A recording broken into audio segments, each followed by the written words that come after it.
اور یہاں ترکی نے کہا کہ اب یہ سمندری حدود اس معاہدے کے بعد ہماری ہیں اور یہ ہمارا جو ہے وہ ایکسکلوسیو اکنامک زون ہے، EEZ ہے، اور اس پر ہم کام کریں گے۔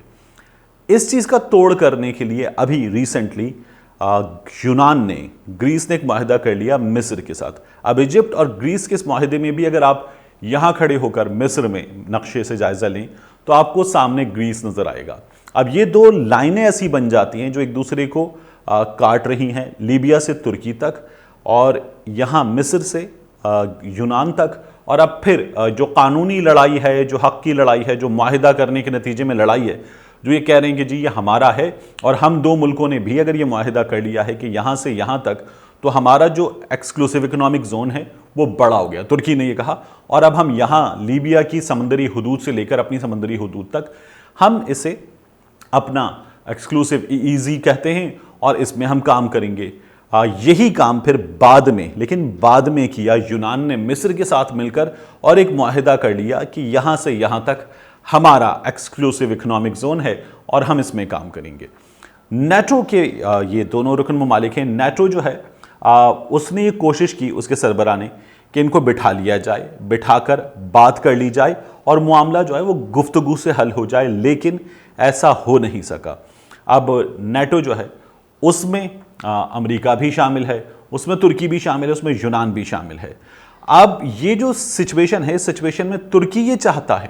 کہ معاملات بات چیت سے حل ہو جائیں۔ یونان نے ابتدا میں یہ کہا کہ وہ بات چیت سے معاملات حل کرنے کے لیے تیار ہے، لیکن اس کے بعد یونان نے پری کنڈیشنز لگا دیں، اور پری کنڈیشنز لگانے سے ہوا یہ کہ بات چیت ہو نہیں سکی۔ اگر آپ بات چیت میں بیٹھنے سے پہلے ہی اپنی شرائط رکھ دیں گے کہ ان شرائط کے پورا ہونے تک بات چیت نہیں ہو سکتی، یا ان شرائط سے کم کسی چیز پر آپ مانیں گے نہیں، تو پھر بات چیت ہو نہیں سکتی۔ یہ معاملہ ہوا، نیٹو کے پھر بھی سربراہ نے یہ کوشش کی کہ یہ بات چیت ہو جائے، یونان مان گیا، پھر یونان بات چیت سے بھاگ گیا۔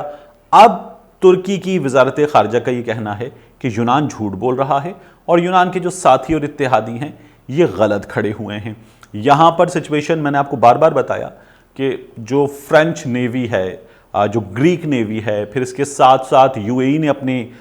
جہاز بھیج دیے، مصر ان کے ساتھ کھڑا ہوا ہے۔ اب اس تمام صورتحال میں جو انٹرنیشنل ریلیشنز کے کسی اسٹوڈنٹ کے لیے دلچسپ ہو سکتی ہے،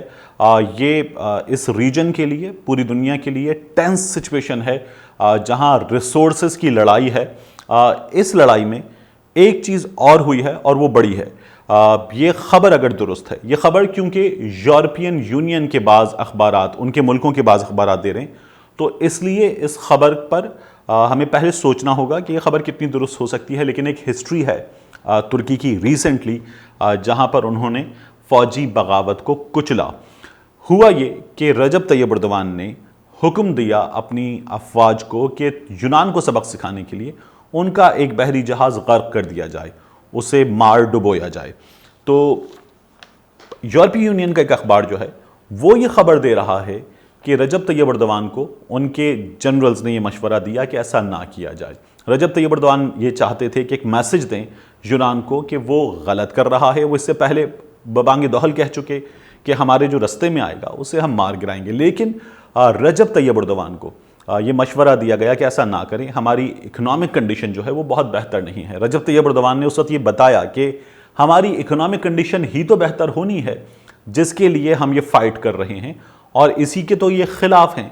لیکن انہیں یہ مشورہ دیا گیا کہ ایسا نہ کیا جائے۔ اخبار تو یہ رپورٹ کر رہے ہیں کہ یہ حکم ماننے سے تقریباً انکار کر دیا گیا اور کہا گیا کہ اس سے جو ہماری اکانومی ہے وہ چونکہ جنگ جو ہے وہ معیشت کے لیے تباہ کن ہوتی ہے، وہ اور بگڑ جائے گی، اس لیے ایسا قدم اٹھانے سے باز رہا جائے۔ مگر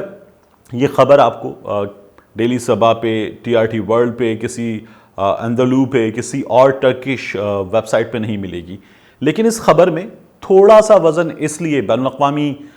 تعلقات کے جو اسٹوڈنٹس ہیں ان کو اس لیے نظر آتا ہے کہ ترکی نے ریسنٹلی ایک آرمی جو کو ہے اس کو ناکام بنایا تھا، اور اس کو ناکام بنا کر رجب طیب اردوان کی جو قیادت ہے اس پر مہر لگائی تھی، تو اس لیے اس خبر میں تھوڑا سا وزن ہے۔ صورتحال جو ہے وہ دلچسپ ہے، لیکن اس صورتحال میں سب سے بڑی بات یہ ہے کہ یورپین یونین کے تمام ممالک، ان کے ساتھ امریکہ، کچھ دھوکہ دیتے اپنے مسلمان ممالک، لیکن اس کے باوجود بھی رجب طیب اردوان اپنی جگہ ڈٹے ہوئے ہیں. انہوں نے جو فیصلہ کیا ہے کہ وہ ترکی کے لیے ان معدنی وسائل پر کوئی سمجھوتا نہیں کریں گے، وہ اپنے فیصلے سے پیچھے ہٹنے کو تیار نہیں ہیں. اور